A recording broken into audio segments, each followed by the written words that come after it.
Today on the program, the breathalyzer becomes mandatory if you want to start your car. Audi is panicking over the huge flop of its E5 in China.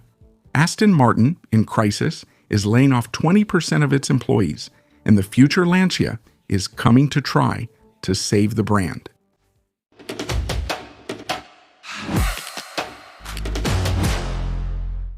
Let's go to the other side of the Alps, where they came up with an absolutely brilliant invention, the Alcolock, or ignition breathalyzer, which is now mandatory in Italy for certain drivers. So, the basic concept, you have to admit, is pretty clever. It's a small device, an electronic tracker that you connect to your car. And before you can even start the engine, you have to blow into it. If this little machine detects even the slightest trace of alcohol, your car won't start. So, on paper, it's the perfect solution to stop people from getting behind the wheel after getting a little too friendly with a bottle of Chianti. Who does this concern? Fortunately, not everyone. This honor is reserved for drivers who have already been caught with a blood alcohol level over 0.8 grams per liter of blood. For them, the punishment is complete. Not only do they get a hefty fine between 800 and 3,200 euros, a deduction of 10 points from their license, a suspension that can last up to a year, and even a prison sentence. But on top of that, they are required to install this famous Alcolock device on every car they drive for 2 years. And the cost of this breathalyzer, about 2,000 euros, is entirely the responsibility of the offender, not to mention the maintenance fees. For now, only 2 models are approved by the Italian government, the Britec B1000 and the Zaldi Alcolock. The Zaldi, by the way, is compatible with just about anything that drives, from a brand new Tesla to an old first-generation Fiat Panda. But this is where the idea, however noble it may be, crashes head-on into the wall of reality. Picture an average family with one car. After the father is stopped for excessive alcohol, an alcohol interlock is installed. And now, if his wife wants to take the car to drive the kids to school, she has to blow into it. If she was unlucky enough to have just one small beer at breakfast, the car won't start and the whole family is punished. 0 alcohol for everyone, all the time. And that's not all. What about rental cars? You go on vacation, you rent a car, what do? The system doesn't provide for anything. In short, the Alcolock is an idea that comes from good intentions, but in practice it turns into a monumental headache. An idea so complicated, in fact, that you wonder why our French bureaucrats haven't imposed it on us yet. But let's not speak too soon. They might already be thinking about it. Let me know in the comments if you'd support such a requirement in France. Should we install breathalyzers in all cars? Let me know in the comments. Now let's go to China, the country where anything is possible, including for Audi, which had an absolutely brilliant idea to launch a whole new brand called Audi, but without the rings, just for the Chinese market. A new design, a new approach, a new start, full of confidence. It was bold, it was courageous, and a few months later, there's panic on board. Their first model of this venture, the E5 Sportback, was launched in August 2025. On paper, it had everything to appeal to Chinese buyers who are increasingly preferring local brands over the old names of Western luxury. The price is between 30,000 and 42,000 euros at the current exchange rate. Not exactly cheap, but for an Audi, it seemed reasonable, except that nobody wanted it. The numbers are, to put it politely, catastrophic since its launch. Only 7,070 units have found buyers, and in January only 420 cars were sold, which, on the scale of China, is a massive flop. Faced with this commercial disaster, Audi did what any proud and confident company would do. They slashed the price of the car. A limited time discount of 4,000 euros was announced, bringing the entry price below the 30,000 euro mark. For that price, you get a car that ends up in direct competition with local stars, like the Seeker 007 Grand Touring or the Xiaomi SU7. A car that sold more than 250,000 units last year. And the craziest thing is, the E5 isn't a bad car at all. Far from it. It has a huge wheelbase, power that can go up to 776 horsepower, and a range of nearly 800 kilometers. Inside, it's a tech fest. LiDAR, 3 radars, 11 cameras, 12 ultrasonic sensors, and a 59-inch screen that stretches across the entire dashboard. So what's going on? It's a complete mystery. Audi had boasted about receiving 10,000 pre-orders in 30 minutes. The car was even voted Car of the Year in China, and yet it's still sitting unsold at dealerships.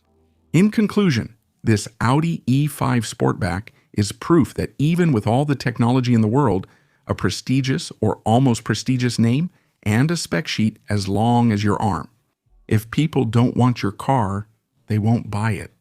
It's a brutal encounter between German engineering and the Great Wall of Indifference from Chinese consumers. At Aston Martin, it's a crisis, yet just the name evokes images of James Bond, winding British roads, and V12 engines roaring with the fury of an angry god. It's the brand that sells drama, elegance, and speed. Except that lately the only drama happening in the executive offices is financial. The brand has just confirmed that it will be letting go of a fifth of its employees. Yes, 1 out of 5, because the year 2025 was, to put it politely, an absolute disaster. Revenue dropped by 21%, and operating losses skyrocketed by 161% to reach £259 million sterling. And the total loss, nearly £500 million, that's 570 million euros. So, who is the villain in this story? According to Chief Executive Officer Adrian Hallmark, the problem comes from geopolitical uncertainties. In short, he blames customs duties, especially those from the United States and China.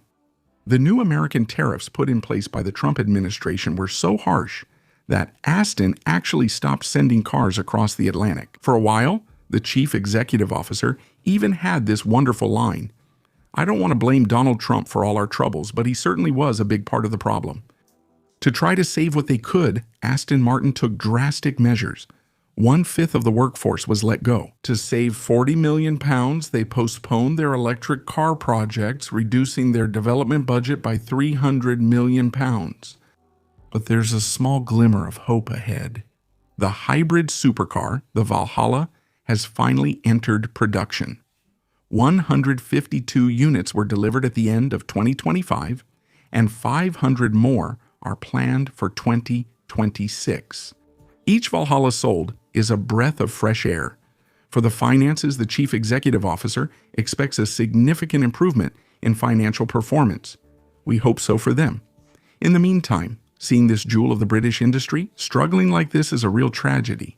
It's a brand that should care about top speed and exhaust sound, not exchange rates and presidential tweets. And finally, do you remember Lancia, the brand that gave us the Stratos, the Delta Integral, and the Fulvia, cars with soul, passion, and a rally track record? Well, the big Stellantis group has decided to give us a Lancia revival. A revival that for now looks more like a polite baby's hiccup than a war cry. The first act of this grand play was the new Ypsilon, a small city car that made about as much impact on the market as a feather falling on a mattress. But don't worry, Phase 2 is coming. And to impress, they've pulled a name out of the closet. The Gamma. The Gamma. For those who remember, it was a large sedan and an elegant coupe from the 70s and 80s, a car with real presence. So what have they prepared for us in 2026? A sleek coupe, a powerful sedan? No, of course not. It's a crossover, obviously, because the world was seriously lacking crossovers. Spies caught it during winter testing, and the photos are revealing. It's basically the Italian cousin of the future DS number 7. At the front, we're promised a T-shaped grille, which apparently looks like a Mandalorian helmet. I'm not making this up, so it's a car for intergalactic bounty hunters who need to drop the kids off at school. The rear is heavily camouflaged, but you can make out a sloping coupe-like roofline, which is the way manufacturers say it's a coupe without the class of a coupe. But it's also an SUV, just less practical than an SUV. Inside we'll no doubt find the Tavolino, which is a small round coffee table built into the center console. Critics joke that, being a Lancia, this coffee table is ideal for holding your espresso as you wait for the tow truck. Under the hood, it's all about sharing. Gasoline, hybrid, electric.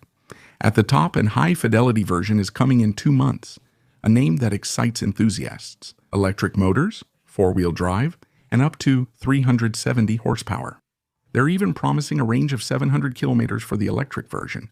with the big 97 kWh battery. So here it is, the Lancia Gamma is back. It's not going to revolutionize the market, but let's hope it can help save Lancia. Thank you all for watching this new video. Feel free to subscribe and turn on the notification bell to make sure you don't miss anything. Ciao.